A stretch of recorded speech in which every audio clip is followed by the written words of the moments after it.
Juliet Campbell.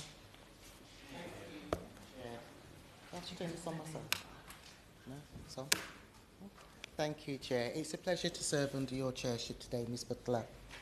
I wanted to begin by thanking the Honourable Member for Yeovil, my co-sponsor, for his continued support and his tireless campaigning on the issue of dyslexia.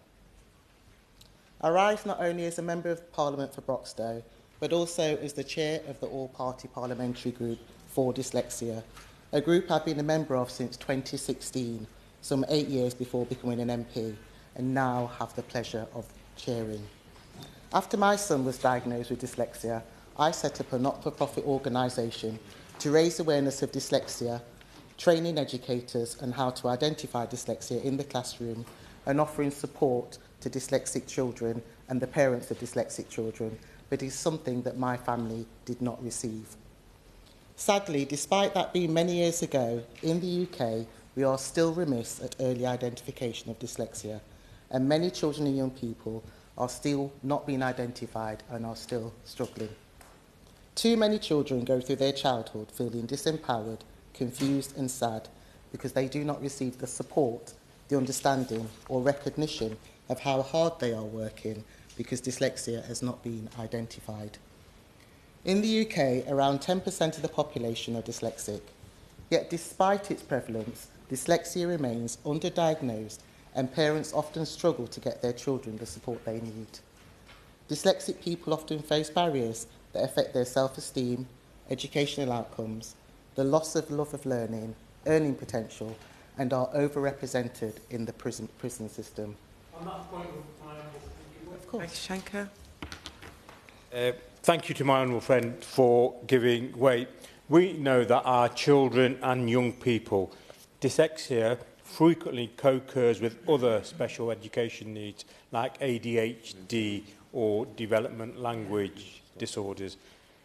But with fewer than half of the HCPs issued on time last year, too often families are left struggling to secure the support they need desperately for their children. Does my honourable friend agree that giving dyslexic pupils the additional needs and the right support means ensuring access to EHCPs is absolutely essential? Juliet Campbell. Intervention, and I absolutely agree that the support that young people need is crucial, not just for their education, but also across and throughout their lives. So I talked about overrepresentation in the criminal justice system, and these challenges should not be an inevitable part of being dyslexic. A recent report published by the British Dyslexia Association, aptly called Set Up for Someone Else, was a disheartening read, where it identified that 70% of young people said their dyslexia makes them feel bad about themselves. 78% of the young people said that they assume they are not clever because they are dyslexic. 59% of the young people have been bullied or teased about their dyslexia, and 65% of young people hide their dyslexia. But it doesn't stop there, Chair. Parental income makes a difference.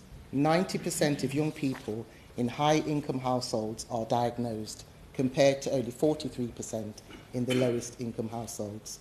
And only 30% of young people in lower-income households say the support they receive at school is good, compared to 86% of young people in higher-income households. Embracing the strengths of dyslexia is essential, so we can change the trajectory of their lives and for current and future generations. People with dyslexia often shine in creativity, problem-solving, verbal reasoning, and have excellent entrepreneurial skills. So this year, during Dyslexia Awareness Week, I called upon the government to introduce a national dyslexia strategy to even the playing field for dyslexic people by reforming the teacher training curriculum to ensure educators are provided and equipped to recognise and support dyslexic learners, standardising dyslexia identification and interventions across schools, and prioritising early identification and assessments, allowing tailored support to be given as early as possible in a child's educational journey.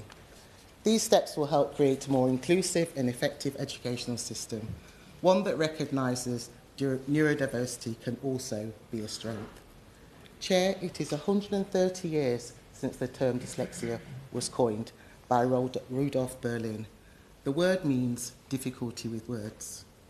In 1970, a report was written called The Dyslexic Child, which identified developmental dyslexia as an issue requiring urgent official attention. In 1972, another scholar argued that preventative and supported steps taken early are immeasurably more humane and fruitful than attempts to remedy a problem which becomes increasingly complex as a child gets older. This is still relevant today. Precise definitions of dyslexia have changed over time, but a number of common characteristics have been agreed. That those with dyslexia struggle to break down words into their smallest constituent parts, making the use of phonics in school close to useless for dyslexic pupils. Chair, it was the last government that set out how to understand and improve the provision for dyslexic children. In 2008, the Labour government tasked Sir Jim Rose to lead a review called the Rose Review to make recommendations on the identification and teaching of children with dyslexia. In 2009, the final report of the Rose Review identified or defined dyslexia as a learning difficulty that primarily affects the skills involved in accurate and fluent word reading and spelling. Characteristic features of dyslexia are difficulties in phonological awareness, verbal memory, and verbal processing speed. It is poignant, therefore, that it was under the last Labour government that Sir Jim Rose provided a clear definition of dyslexia, which makes it fitting that it is this Labour government that should carry on the work and build on that work by producing the first national dyslexia strategy to take forward what Sir Jim Rose began back in 2008-2009. As well as in our schools, there are inherent societal inequalities facing dyslexics, which fall under 4 categories.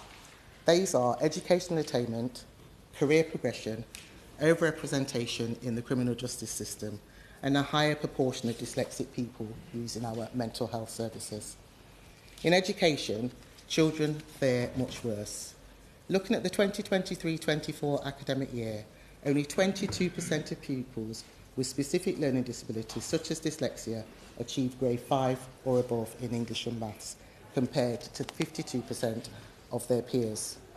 A strategy would set out a significant upgrade in teacher training curriculum in partnership with universities and unions, so that teachers are properly equipped to teach dyslexic children. Turning to career progression, it is clear that the 15-year-old Equality Act 2010 has largely failed dyslexics in the workplace. A strategy would outline specific expectations of the public sector and other sectors in what adjustments need to be made and what difference these adjustments are expected to make, with the opportunity to review. Turning to overrepresentation of dyslexics in the criminal justice system, the failure of our prison system to recognise and address the deeply troubling statistic that says between 30 and 50% of our prison population are dyslexic, way higher than the 10% in the population.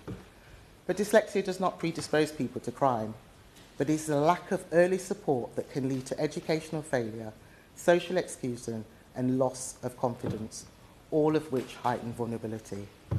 And finally, looking at mental health outcomes, many dyslexic people experience high anxiety, low self-esteem, with many experiencing depression. These outcomes are preventable. With early identification, understanding, adjustment, support, and a culture that supports neurodiversity, we can prevent a lifetime avoidance of emotional, education, and workplace distress.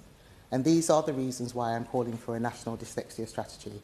A strategy will call on the government to set out how they can improve the life chances of dyslexic people, supporting schools and workplaces, and in that way also benefit our health and criminal justice system.